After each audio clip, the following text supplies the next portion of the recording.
घर आमच्या हक्काचं, नाही कुणाच्या बापाचं. विकास हवा पण स्थलांतर नको, विकास हवा पण स्थलांतर नको, विकास हवा पण स्थलांतर नको. ही घरं आमच्या हक्काची, नाही कुणाच्या बापाची. ही घरं आमच्या हक्काची, नाही कुणाच्या बापाची. विकास हवा पण स्थलांतर नको, विकास हवा पण स्थलांतर नको. बघा, क्लस्टर ठाण्यामध्ये येतोय तर क्लस्टर अंतर्गत सर्वांना शुभेच्छा. पण आम्हाला आमच्या हक्काची घरं आमच्या जागेवरच पाहिजे, आमच्या मालकी हक्काची घरं आम्हाला मालकी हक्कावरच पाहिजे.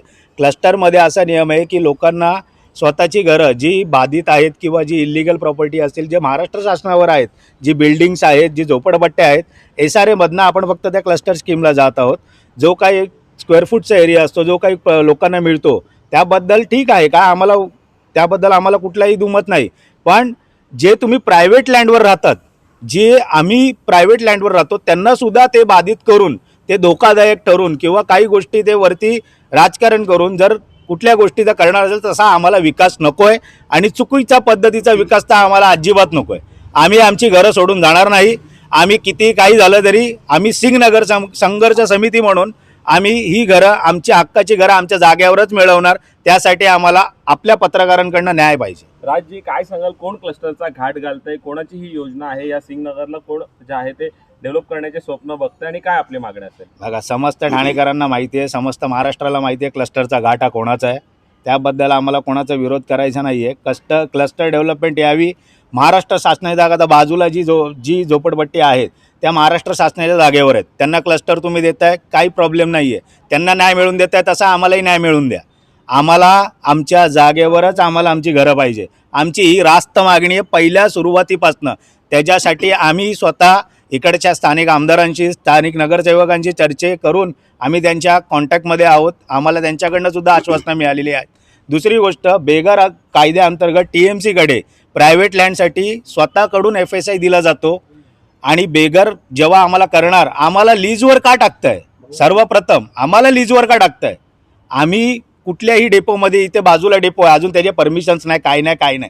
आम्ही गेल्या प्रेसमध्ये बी सांगितलं होतं की त्याचे कुठल्याही गोष्टीची परमिशन्स नाही आहेत. आम्हाला इथे डेपोमध्ये स्थलांतर केलं जातं आहे, प्रायव्हेट प्रॉपर्टी आहे. आम्हाला डेपोमध्ये का स्थलांतर करता? हा घाट कशाला? सिंगनगर हे कोणाच्या बापाचं नाही आहे. आमच्या 4 पिढ्या गेल्या, इथे माझी 3री पिढी आहे साहेब. त्याच्यामुळे हा सिंगनगर आम्ही कोणाच्या घशात जाऊ देणार नाही. किती पुढारे यावे आणि किती नेते यावे, जर सिंगनगर आमच्या बापाचं आहे. आम्ही इथे आमच्या वडिलोपार्जित प्रॉपर्टीवर राहतो. आम्ही कुठल्या महाराष्ट्राच्या प्रॉपर्टीवर राहत नाही. आम्ही कुठल्या शासनाच्या जागेवर राहत नाही की TMC येईल आणि आमची घरं तोडेल आणि आम्हाला इथे स्थलांतर करेल. आता PPDच्या अंतर्गत डेपो, खाली डेपो असणार, खाली 2-3 मजलीचा डेपो, वरती बिल्डिंग टॉवर असणार. अरे प्रदूषण किती प्रमाणात होणार आहे? आवाज ST डेपोचा किती येणार आहे? ST येणार, बस आहे, रात्रभर लोकांनी झोपायचं का नाही झोपायचं? म्हणजे लोकांना स्वतःच्या प्रॉपर्टीवरनं, मराठी माणसं नाही, इथे 90% 80% कोकणी माणसं राहतात, मराठी माणसं 99% राहतात. 99% मराठी माणसांना भूल तापा दिल्या जात आहेत. काही आमच्याकडचे पण टाळके आहेत, त्यांच्याकडनं पण दिल्या जातात की तुम्हाला घरं देणार, तुम्हाला चांगले 324चा फ्लॅट देणार, 1 BHK. अहो, सगळं मान्य आहे. 324चा फ्लॅट देणार, 1 BHK देणार, पार्किंग देणार, सर्व मान्य आहे. पण आम्ही आमच्या करोडीची प्रॉपर्टी कवडी मोला भावातमध्ये जायचं का? आम्ही प्रायव्हेट लँडमध्ये राहतो आणि म्हणजे इथे मोकळं लँड करून द्यायचं. कोणाच्या घशात जाणार हा मोकळा लँड? बिल्डरांच्या घशात. म्हणजे इथे कोण येणार? परप्रांतीय. कोण येणार? परप्रांतीय. आणि मराठी माणसं समोर बसणार स्वतःच्या गॅलरीतनं, ही घरं बघत बसणार का? अहो, इथं माझं बालपण गेला, हे झाड बघ किती वर्ष जुनं आहे. म्हणजे येणाऱ्या पोरांना आपण फक्त इतिहास सांगायचा आणि मराठी माणसांनी कधी करोडपती व्हायचं नाही का? म्हणजे ठरवलंय पुढाऱ्यांनी. अशी देखील एक चर्चा आहे, ठाण्यामध्ये क्लस्टरच्या नावाखाली लोकांना बेघर केलंच जाते. क्लस्टरच्या नावाखाली खरंच बेघर केलं जाते. नंबर 3 मध्ये पण हेच चालू आहे. आणि आम्हाला काय, आज सिद्धेश्वर तलाव आहे, ते महाराष्ट्र शासनच्या ह्याच्यामध्ये बसलेले आहेत ती लोक. आज त्यांना तुम्ही इथे देताय डेपोमध्ये, ठीक आहे, चला, त्यांचं चाललंय. पण आमची प्रायव्हेट जागा आहे, आमच्या प्रायव्हेट जागेमध्ये आम्हाला हक्काच्या आमच्या स्वतःच्या इथे मिळालंच पाहिजे. बस आमची एवढी इच्छा आहे. आता नवीन राजकारण आलं TMC मध्ये की लोकांना फेडरेशन थ्रू सांगितलं जातं की एवढ्या दिवसात तुम्ही सह्या द्या, नाही दिला तर तुम्हाला वगळण्यात येईल. अर्ध्या सोसायटींकडनं तर असे धाक दाखवले जात आहेत की तुम्ही जर सह्या नाही दिल्या तर तुम्हाला तुमचा 100 स्क्वेअर जागा जास्त ती मिळणार नाही. बिल्डरपेक्षा मोठे फेडरेशन झालेलं आहे. सगळ्यात पहिली गोष्ट इथे सगळ्यांना मूर्ख बनवण्यात येत आहे.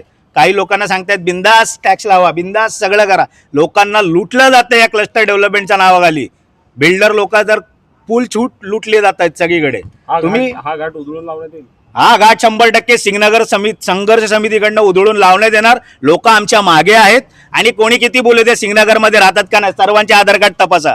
सर्वांच्या आधार कार्डवर एकच नाव असणार, सिंगनगर. एसटी वर्कशॉप डेपोच्या मागे नवयुग चाळ असो, ओम भागेश्वरी असो, मध्ये मुकी चाळ असो, मग ती सिंगनगर असो, साई श्रद्धा असो, साई कृपा असो, कुठल्याही सोसायटी असो, या 10,000 स्क्वेअर फूटच्या जागेवर असतात. ते सिंगनगरमध्येच राहतात. म्हणून इतर ताळक्यांनी कितीही सांगितलं की यांच्या मागे कोण आहे काय, आमच्या मागे संपूर्ण सिंगनगर आहे आणि आम्ही संपूर्ण सिंगनगरच्या लोकांना न्याय देऊन न्याय मिळवण्याकरता आम्ही लढत आहोत. किती वर्ष राहतात, काय मागणी आणि काय सांगा? आमचं 51 वर्ष झाले आम्हाला इथे राहून. आमचं असं म्हणणं आहे का आम्हाला आमच्या हक्काची घरं आमच्या जागेवरच मिळायला पाहिजे, एवढंच म्हणणं आहे बस. बाकी आजी काय मागणी आहे आपली? आम्ही इथे 40 वर्षापासून राहतो. आमचं म्हणणं एवढंच आहे की आम्हाला आमच्या जागेवरतीच घर घ्या. मला ॲक्च्युली कसं माहिती आहे का, आम्हाला या लोकांना खूप फसवण्यात आलेलं आहे. पहिलं तर कोणाला काय सांगितलं नाही का इथे PPTमध्ये चाललेलं आहे, खाली डेपो आहे, वरती बिल्डिंग आहे. अशा ज्यात त्याचा काय डिमांड आणि काय त्यांचा प्रॉब्लेम आहेच ना सगळ्या गोष्टीचा. तर एवढ्या लोकांचा का फसवणूक करतायत? करा द्या, आम्हाला द्या आमच्या जागेमध्ये, आम्हाला बाकी काय नाही. स्वर्गीय अशोकराव साहेबांनी आम्हाला शब्द दिला होता. भाऊंनी जेव्हा नारळ फोडला इकडे सिंगनगरमध्ये क्लस्टरचा, तेव्हा सुरुवात झाली आणि भाऊंनी आम्हाला शब्द दिला होता. आज त्या शब्दांना सुद्धा या बिल्डरांकडनं आणि या पुढ्यांकडनं जर तिलांजली देत असेल तर पूर्ण निर्लज्जपणाचा कळस आणलेला आहे या लोकांनी. म्हणजे जर भाऊंच्या शब्दांना जर तिलांजली मिळत असेल तर आम्ही सहन करणार नाही. आणि भाऊंनी आम्हाला शब्द दिला होता. आज इथे त्यांचे राहतोय त्याच ठिकाणी रोहन राऊळ आहेत पुढे.